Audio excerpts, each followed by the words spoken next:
સલામત સવારી એસટી હમારીના દાવાઓ મુસાફર જનતાની યોગ્ય માંગણીને લઈને નહીં, પરંતુ જાણે કે અધિકારીઓ, જવાબદાર ડેપો મેનેજર હોય કે જવાબદાર અમરેલી ડિવિઝનના ઉચ્ચ અધિકારીઓએ પોતાની મનમાની ચલાવી રહેલા હોય એ રીતનું અત્યારે ઘાટ સર્જાયો છે.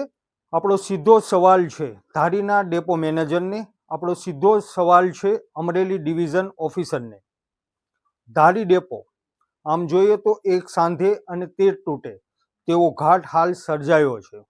મુસાફર જનતાની સગવડતા પ્રમાણે નહીં, મુસાફર જનતાની યોગ્ય માંગણીને લઈને નહીં, મુસાફર જનતાને સારી સુવિધા આપવા માટે નહીં, પરંતુ જાણે કે પોતાની મનમાની ચલાવવા માટે આ ડેપો મેનેજર દ્વારા સંચાલન થઈ રહેલું હોય તેવો ઘાટ હાલ સર્જાયો છે.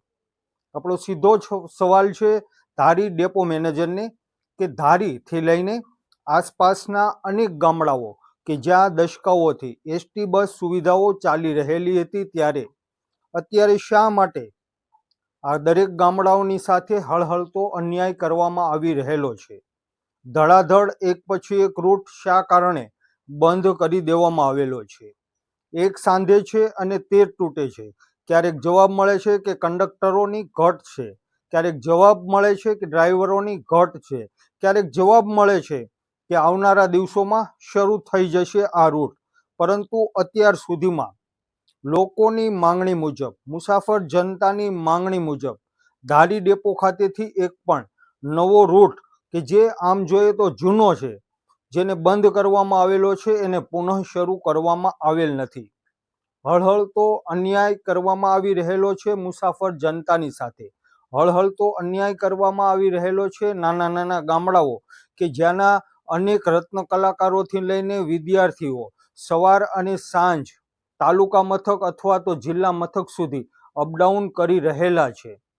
તેઓના માટે અનુકૂળ બસની જે સુવિધાઓ હતી, મોટાભાગના ગામડાઓમાં જે રાત્રિ રોકાણ એસટી બસ કરતી હતી, જે આજે બંધ છે. બંધ થવાનું કારણ જ્યારે પૂછવામાં આવે છે ત્યારે કહેવામાં આવે છે કે થોડા દિવસમાં અમે શરૂ કરી દઈશું. આપણે લેખિત અરજીઓ પણ કરી ચૂક્યા છીએ, આપણે મૌખિક રજૂઆત પણ કરી ચૂકેલા છીએ, આપણે ટેલિફોનિક રજૂઆત પણ કરી ચૂકેલા છે, પરંતુ અત્યાર સુધીમાં ધારી એસટી ડેપોના ડેપો મેનેજરે એક પણ જૂનો રૂટ કે જે બંધ હતો તેને ફરીથી પુનઃ શરૂ કરેલો નથી.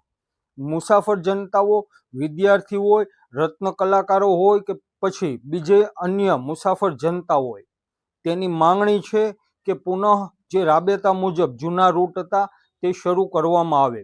ખાસ કરીને આપણે વાત કરીએ સુખપુર હોય, ક્રાંગસા હોય કે પછી ફાચરિયા હોય કે પછી અનેક એવા ગામડા છે, દલખાણીયા છે, શેમરડી છે, મીઠાપુર, કોટડા છે, એવા અનેક ગામડાઓમાં અત્યાર સુધી દશકાઓથી, આઝાદીથી લઈને અત્યાર સુધી અનેક દશકાઓ સુધી એસટી બસની જે મુસાફરી જનતા કરી રહેલી હતી અને એસટી બસ ત્યાં રાત્રિ રોકાણ કરતી હતી, પરંતુ અત્યારે હાલના સમયમાં એક પછી એક ગામડાઓમાં એસટી બસની સુવિધા બંધ કરવામાં આવેલી છે.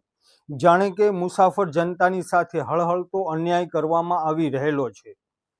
ધારીના ડેપો મેનેજરને આપણે જ્યારે પણ રજૂઆત કરીએ છીએ, ભૂતકાળમાં જ્યારે પણ રજૂઆતો કરેલી હતી ત્યારે તેઓએ બહાનું બતાવેલું હતું કે કંડક્ટરો હાલમાં કંડક્ટરોની સંખ્યા જ્યારે જરૂરિયાત કરતાં ઓછી છે, ત્યાર પછી એવો પણ સમય આવે છે કે નવી કંડક્ટરની ભરતી થાય છે, ધારી ડેપોને અમુક કંડક્ટરો ફાળવવામાં પણ આવે છે, પરંતુ એમ છતાં જે બસના રૂટ બંધ હતા તેને પુનઃ શરૂ કરવામાં આવેલા ન હતા.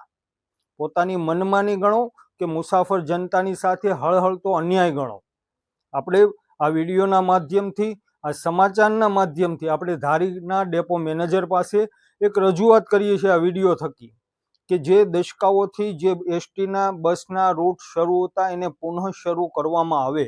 મુસાફર જનતા સાથોસાથ રત્ન કલાકારોથી વિદ્યાર્થીઓ માટે અનુકૂળ સમય વ્યવસ્થા ગોઠવવામાં આવે, જેથી કરીને એસટીને પણ સારી એવી આવક રહે.